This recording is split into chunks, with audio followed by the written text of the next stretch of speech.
Entonces, es en la educación holista donde va a surgir, ¿sí?, la felicidad como una realidad educativa. Hay padres, y seguramente ustedes alguna vez habrán escuchado a alguno, ¿sí?, decir que en la escuela o en la educación los niños tienen que sufrir, que no deben de ser felices, que no deben de estar contentos en las escuelas. Si es así, esa escuela no sirve. Entonces, esta visión de la felicidad como un aspecto central de la educación va a surgir precisamente en este nivel de la educación holista, ¿sí? Una educación holista que lo que propone es la felicidad más que el placer. Una educación holista que va a señalar, ¿sí?, que la verdad espiritual es totalmente verificable y que la misma espiritualidad tiene los instrumentos, las metodologías, ¿sí?, y el procedimiento para que sea verificado. Obviamente esto no puede ser verificado a través de los biólogos, ¿verdad? Es como si una declaración biológica fuera verificada a través de historiadores, pues no, son disciplinas muy diferentes. Habría un error categorial. O un hecho histórico no puede ser verificado en un laboratorio de biología, ¿sí? Es decir, cada ámbito del conocimiento tiene sus propias condiciones de verificación. Entonces, aquí lo importante es que el conocimiento sea válido a través de la verificación, no que sea científico.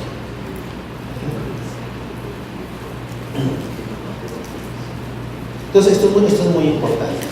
Entonces, a nivel verde, hablamos de sujetos sociales. Y a nivel amarillo, podemos utilizar el concepto del ser, o el espíritu, o la conciencia. Pues todo depende de lo que estemos haciendo.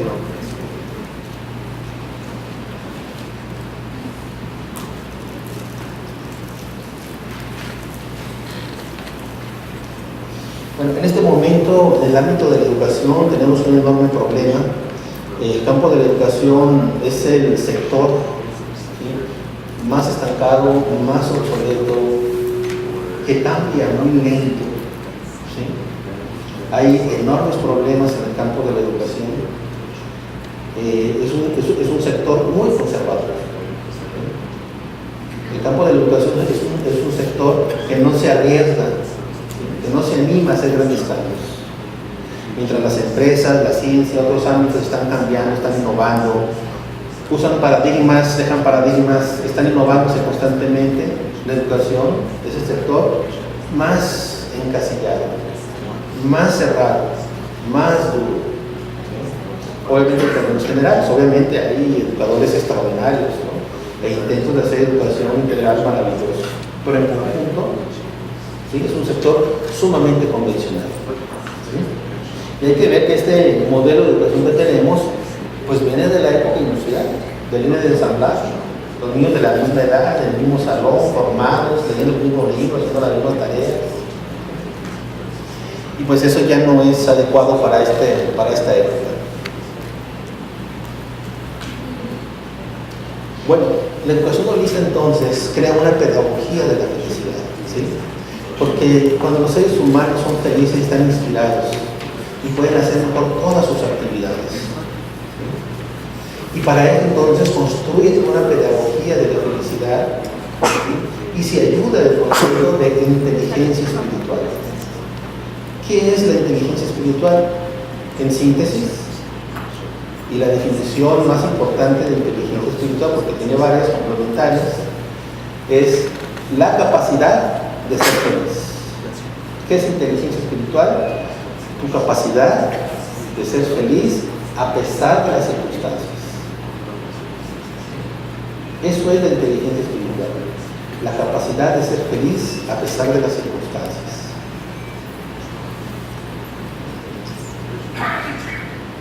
Esta inteligencia es exclusivamente humana. Por ejemplo, la inteligencia emocional, pues la compartimos con los animales, ¿no? Pero la inteligencia espiritual es exclusivamente humana. Y es nuestra capacidad para ser felices. ¿Sí? Si nuestra capacidad espiritual, si nuestra inteligencia espiritual es alta,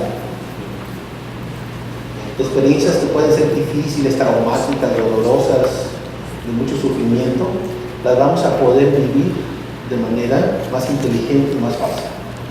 Incluso experiencias muy dolorosas podrán ser traducidas como experiencias de desarrollo, ¿sí?, y de realización. Si nuestra inteligencia espiritual es muy baja, cualquier evento nos va a deprimir, cualquier evento nos va a hacer sufrir. A veces cosas insignificantes nos van a meter en un estado de aversión. Entonces, el desarrollo de la inteligencia espiritual es muy importante en el educación holística y es algo que educativamente se puede trabajar. Si nosotros, la inteligencia espiritual es algo que se puede desarrollar a través de la educación holística y es algo en este momento muy importante para nosotros. Por eso muchas de las tesis doctorales que se están realizando es precisamente en el campo de la inteligencia espiritual y el desarrollo de la felicidad. Ya en la tarde en el panel que va a haber van a escuchar, ¿sí?, experiencias concretas en este ámbito. Entonces la inteligencia emocional es más acerca de sentir, es algo que compartimos con los animales. Los animales también tienen emociones, también están contentos, mueven la cola, se enojan, gruñen, ¿sí?, etc. La inteligencia intelectual pues, es acerca de analizar. Estoy hablando aquí sobre todo de inteligencia intelectual como racionalidad instrumental, más en ese sentido. Entonces eso es algo que también compartimos con las máquinas. Es decir, una supercomputadora puede hacer cálculos y análisis, ¿verdad?, extraordinarios. Entonces más o menos compartimos esa capacidad también con las máquinas, ¿sí? Ahí, si ustedes recordarán, experiencias donde ponen a un ajedrecista, a la campeón mundial de ajedrez, a que vaya contra una máquina de quién gana. Entonces, esta facultad, en este sentido de racionalidad instrumental, no en el sentido de discernimiento, en el sentido de analizar, lo compartimos con las máquinas. Pero esta capacidad de la inteligencia espiritual, ¿sí?, es exclusivamente humana, eso es exclusivamente de nosotros, no lo compartimos con nadie más.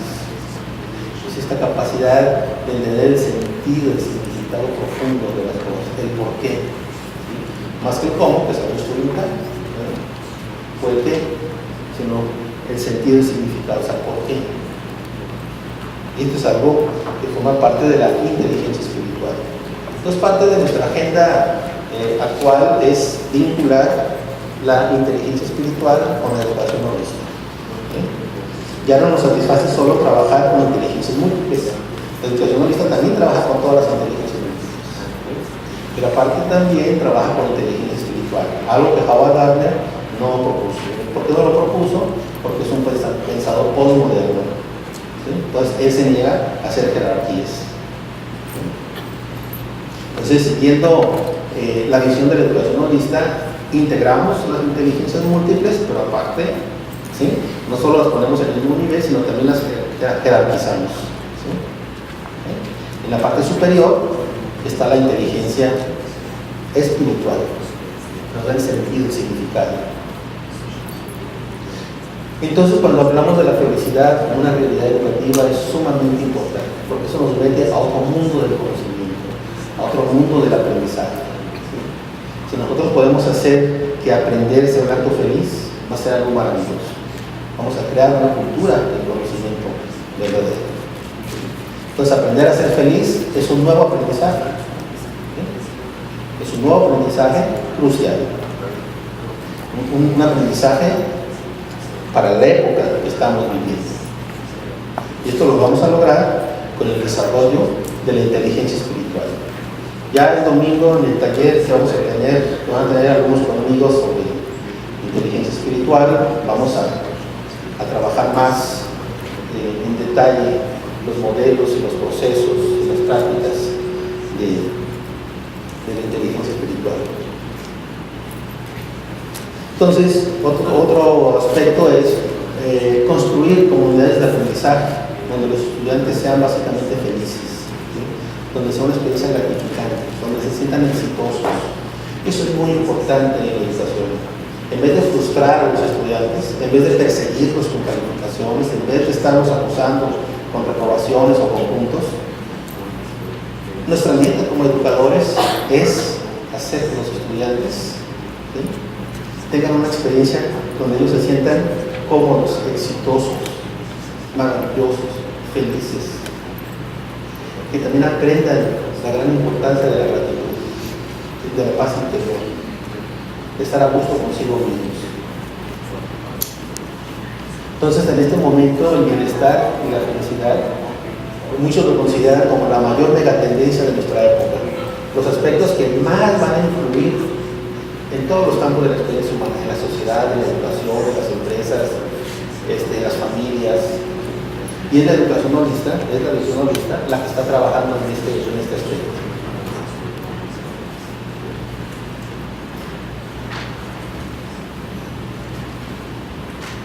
También nuestro currículum educativo debe de ser impactado, ¿sí?, por este nuevo aprendizaje y por la importancia de la felicidad. La felicidad se puede trabajar a todos los niveles, desde niños chiquitos, ¿sí?, de preescolar hasta los posgrados, hasta doctorado, e incluso ya a nivel profesional, es muy importante. Déjenme decirles que hay ya muchísima investigación, afortunadamente, hay mucha investigación sobre el gran papel de la felicidad, ¿sí?, y sus beneficios son enormes en todos los campos, tanto físicamente, ¿sí?, hay investigación realizada tanto desde la filosofía perenne, desde la propia espiritualidad, como desde lo que se llama la psicología positiva. Investigaciones que son investigaciones tanto desde la metodología cualitativa como investigaciones experimentales en laboratorio, donde los sujetos, ¿sí?, por ejemplo, sujetos se les puso en una situación de gratitud, ¿sí?, durante 3 semanas o un mes. En esa situación de gratitud se midieron sus signos vitales físicos y mejoró su presión sanguínea, mejoró su sueño, ¿sí?, todos los indicadores, todos los marcadores biológicos mejoraron muchísimo.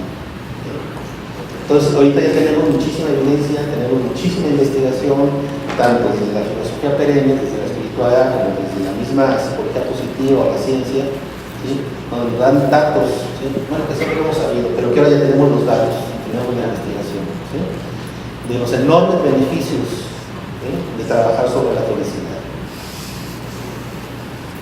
Por ejemplo, se ha avanzado en los datos de que la mejor práctica para salir de la depresión es la gratitud.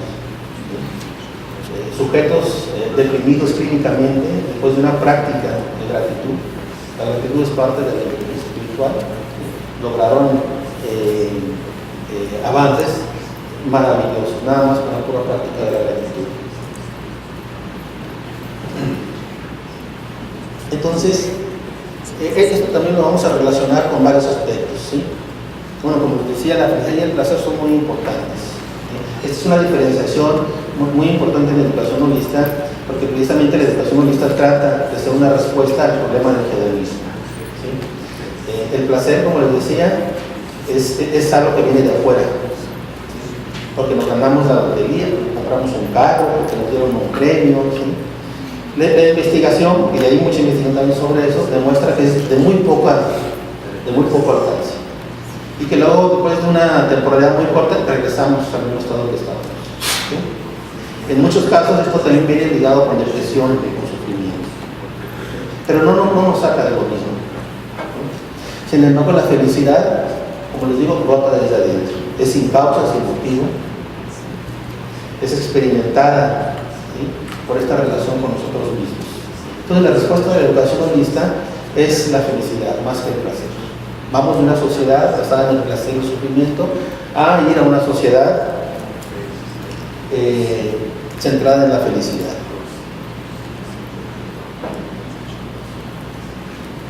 Otro aspecto muy importante, la felicidad no se trata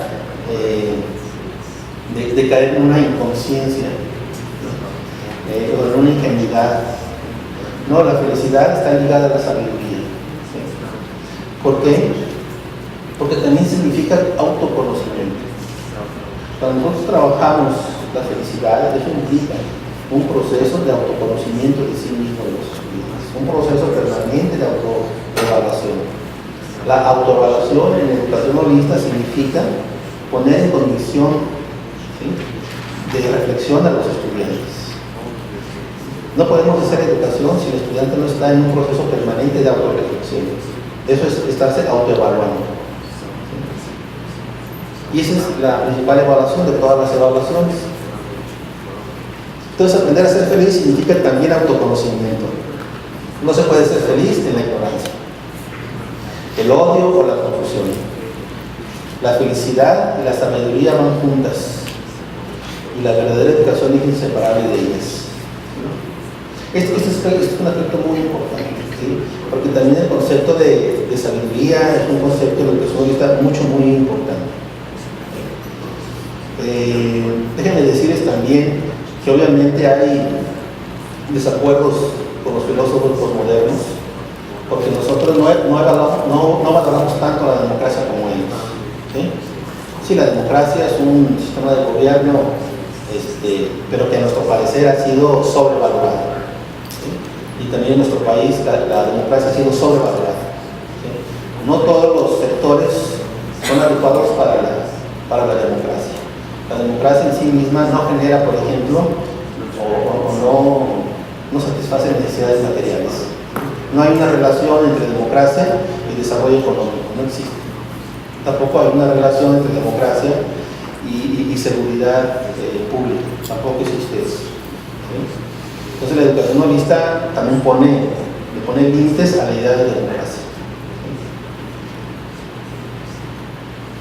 De hecho, las comunidades espirituales no son democráticas. Dice Chopra que lo que funciona no es el voto de la mayoría, sino la visión del más sabio.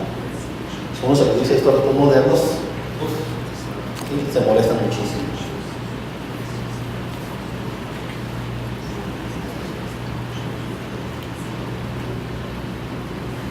Bueno, un aspecto con lo que ya voy terminando mi plática para poder mantener un diálogo con sus preguntas es la importancia de la innovación. El ser innovador, el ser creativo, es un factor importantísimo en este momento para la educación holista y para nuestra sociedad. Ya no se trata de que las escuelas o las empresas sean competitivas, ¿sí? Se trata de que sean innovadoras, que tengan la capacidad de crear algo nuevo. Las mejores escuelas, las mejores empresas, son aquellas que son innovadoras. Uno de los problemas del paradigma mecanicista es que destruye toda la capacidad creativa e innovadora de los niños. Ese es uno de los grandes problemas. O sea, la escuela escolariza demasiado a los estudiantes. Les marca rutas por donde deben de caminar, de tal manera que cuando ellos tienen que ser creativos no saben cómo, porque una ruta se les ha sido marcada. Y esto es gravísimo, y es gravísimo porque en este momento el desarrollo profesional, el desarrollo de las personas está muy determinada por su capacidad de ser innovador. Estamos encontrando, por ejemplo, en el movimiento de los indignados, un movimiento mundial que inició en España, en Europa, que los jóvenes dicen: me dijeron que fuera a la universidad y fui, que obtuviera un diploma, obtuve el diploma, hice todo lo que me dijeron y ahora no tengo trabajo, ahora no tengo dinero, ahora estoy en la ruina. Lo que pasa es que casi todas las cosas que enseñan las escuelas no están mal, pero son insuficientes ya en esta época. Las cosas verdaderamente importantes no las están enseñando. Y esta sería una de las más importantes, ¿sí?, para poder desarrollarnos, para poder tener éxito, para poder ir adelante. Lo clave es educar en la innovación. Entonces ese es otro reto que tenemos.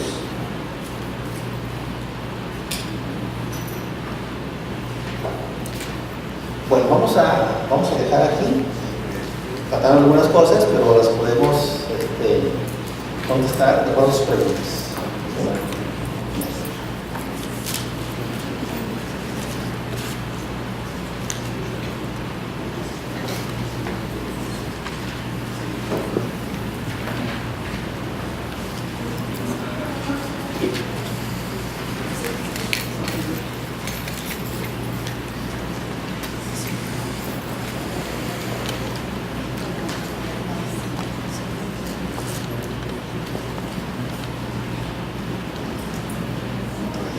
Bueno, aquí pregunta, dice, ¿a qué se debe que la escuela no haga cambios o no cambie como otros ámbitos?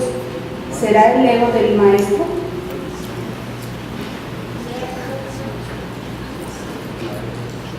Bueno, no es un problema tan sencillo como el ego del maestro.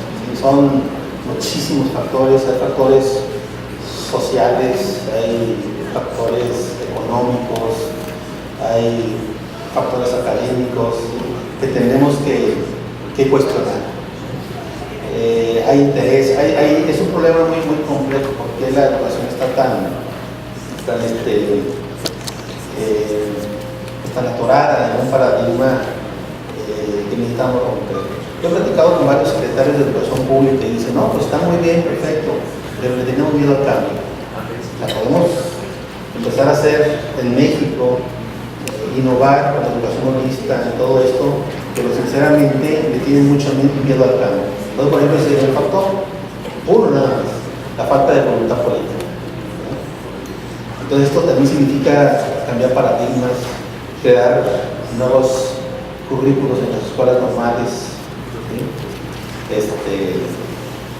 Reeducar mucho a los profesores, y eso requiere cambio. Cuando una sociedad no tiene un espíritu de cambio, pues se vuelve todavía mucho más difícil.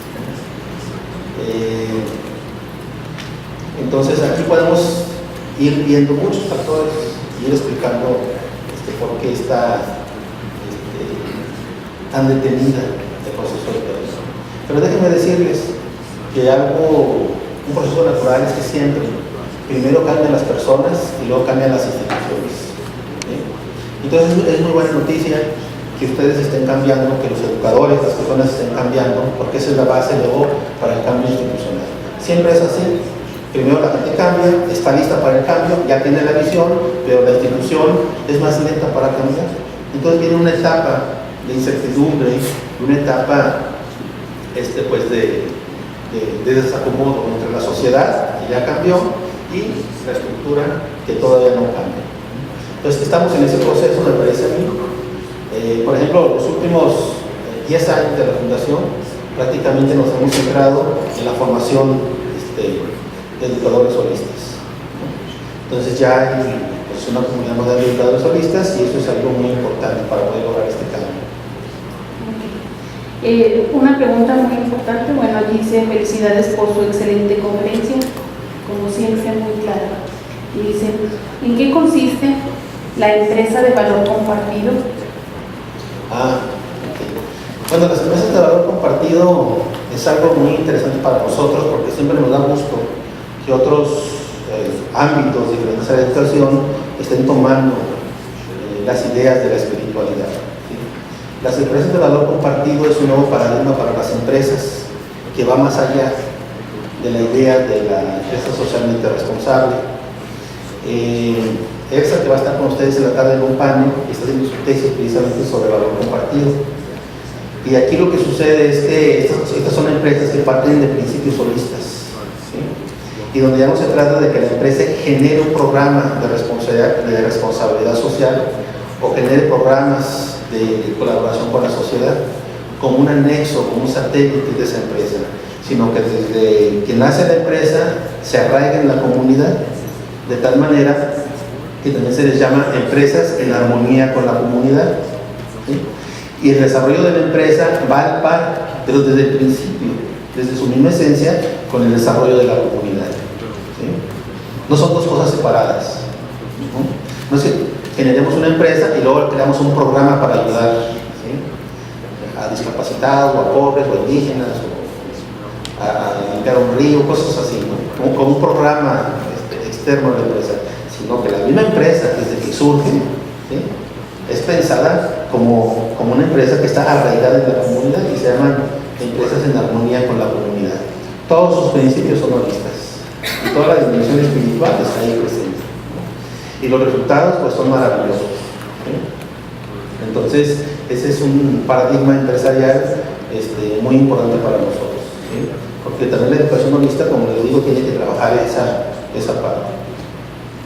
Sí, otra pregunta dice, ¿cuál sería un ejemplo concreto de la felicidad dentro del currículum educativo? de la felicidad. Sí, con la felicidad dentro del currículum educativo, un ejemplo. Bueno, pues es precisamente que la experiencia de ir a la escuela, que la experiencia de la relación entre el profesor y el estudiante sea una relación basada en la confianza. Nosotros podemos ver un ejemplo concreto, muy directo, porque casi todos alguna vez tuvimos un maestro que fue maravilloso. Alguna vez tuvimos alguna maestra, algún profesor que nos trató como seres humanos, ¿verdad? Aunque sea uno, tuvimos en toda nuestra historia educativa, ¿no? Ya sea en la primaria, en la secundaria, en la prepa o en la facultad, tuvimos a alguien que nos trató, un maestro que nos trató de manera humana, abierta, accesible. ¿Y cuál fue el impacto? ¿Verdad? Fue un impacto maravilloso, aprendiste mejor, ibas más alegre, querías estar en esta clase, ¿sí? Estabas motivado. ¿Sí? Entonces todos hemos tenido esa experiencia de haber tenido por lo menos un maestro holista, ¿sí? Que al tratarnos de esa manera nos hizo felices, ¿sí? Entonces, cuando la felicidad, ¿verdad?, la podemos trabajar en las escuelas, lo que vamos a ver es que los estudiantes van a crear una cultura de conocimiento, ¿sí? Se van a dar cuenta que aprender es algo hermoso. Eso sería un impacto tremendo de la felicidad en el campo de la educación. El estudiante va a apreciar, a valorar y va a amar el estar aprendiendo. El aprendizaje es la palanca del desarrollo. Esto es lo más importante para el desarrollo en cualquier ámbito de nuestra capacidad de aprender, incluido las empresas. Estar innovándose, aprendiendo. Y si nosotros logramos que aprender sea una experiencia feliz, pues es algo maravilloso. Logramos cosas extraordinarias. Sí. Yolanda González pregunta respecto a la educación en casa, ¿no se caerá en el individualismo socialmente hablando? No, bueno, no. Ya hay, lo que pasa es que la educación en casa hay muy poca información y la información está muy tergiversada, ¿no? Afortunadamente es un movimiento que ya se ha investigado mucho. Hay datos, ¿no? Entonces no sucede así. Mucha gente dice, no, pues van a tener en su casa encerrados, no van a socializar. Bueno, es todo lo contrario. Ya hay investigación empírica que se ha hecho, demuestra que los niños educados en casa son más sociables, tienen más valores, porque no están encerrados en casa, obviamente, sino que participan de programas, de clubs, ¿sí? De hecho tienen más amigos. Y también algo muy importante para el desarrollo de los niños y de los jóvenes es que convivan con gente adulta, ¿sí?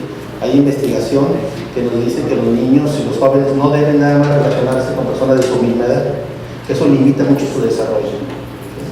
Que niños y jóvenes también deben de convivir con personas adultas, con abuelitos, ¿sí? Con personas mayores también. Eso es un factor determinante para su desarrollo. Entonces, bueno, no puedo ahorita hablar mucho sobre el tema de educación en casa. Pues en los programas es un tema que ya está dentro del currículum de la maestría y del doctorado.